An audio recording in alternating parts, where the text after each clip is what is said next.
Over the past couple of seasons, the most criticized NBA player on and off the court has undoubtedly been Kyrie Irving, as not only the media, but fans, even players, have taken shots at him, his lifestyle, and his beliefs. These past 2 years for Kyrie have been a crazy whirlwind, and not too long ago, the hysteria hyped up to a 10 with Nike, Amazon, all condemning Kyrie and basically trying to cancel him. And looking at someone like Kareem, who is a quote-unquote respected figure, less than 2 years ago was saying Kyrie was a buffoon and should be banned from the NBA.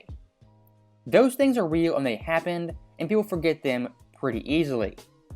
And the icing on the cake, when it comes to Nike, they axed a multi-million-dollar deal over an Instagram post where Kyrie posted a screenshot of a documentary.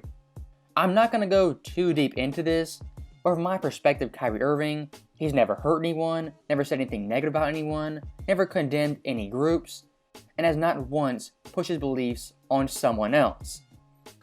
And I do find it pretty ironic a company in Nike that benefits off child labor and slaves tries to moral grandstand to Kyrie Irving, who once again has never hurt or killed anyone. I could go down the long rabbit hole, connect the dots, looking at the NBA, ESPN, Disney, China, etc. It's pretty easy to find out all these companies have blood on their hands and are not in the position to lecture a US citizen. Now, looking past those companies, we have Stephen A. Smith, the figurehead of ESPN. And when it comes to Kyrie and Stephen A. Smith, their rivalry is lengthy and well documented. And as you could imagine for Stephen A. Smith, being a big-time figure at ESPN, when Kyrie got in hot water, he did not once back him up, and it was the same old song and dance, chastising him, saying he should be fined, suspended, or even worse. The only thing he did in Kyrie's favor was call Amazon and Jeff Bezos, but largely that was deflection from Kyrie. If I had respect for Stephen A. Smith, I would have lost it from this Kyrie situation, but unfortunately for me, I had none to begin with. And with that finally out of the way, looking at Kyrie this year, he's been balling out and playing fantastic.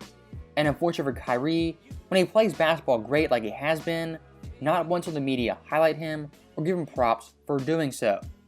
As this year, he's averaging 26 points, 5 boards, 4 assists, on 49, 34, and 92 splits. He's 15th in scoring and 6th in free throw percentage.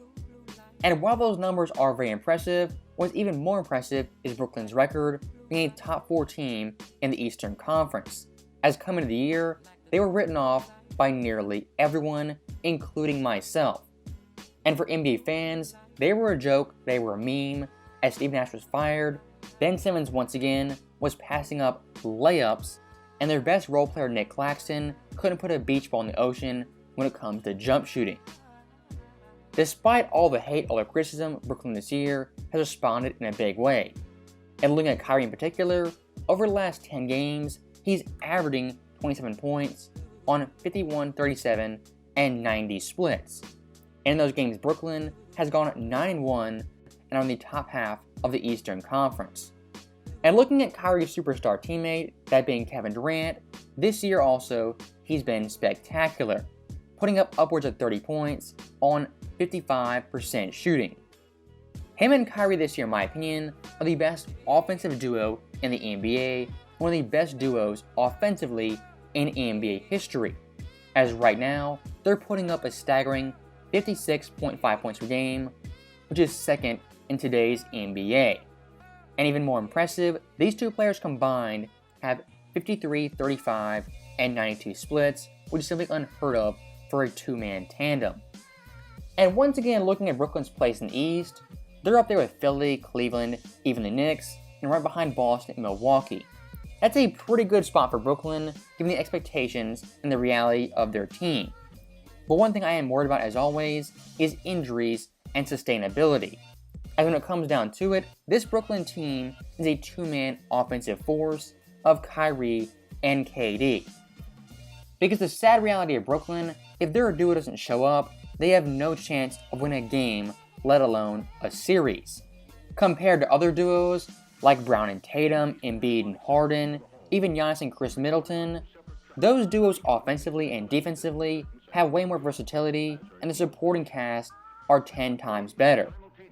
And looking at one of the recent games, where Kyrie and KD carried Brooklyn, Durant had 43 on 64% shooting, and Kyrie had 38 on 57%. Ben Simmons added 4, Nick Claxton added 6, and Bruce O'Neal had 11, their only teammate to crack 10 points. Look at this Brooklyn box score and tell me this team is a championship contender. At this point, I can't say that, but Kyrie and KD as a duo this year have 100% showed up and lived up to the hype. If Brooklyn somehow can make some trades, improve their depth, get some defensive wings, this team in the playoffs will be very scary, at least offensively. As when it comes to Kyrie, his offensive brilliance is only rivaled by someone like Steph.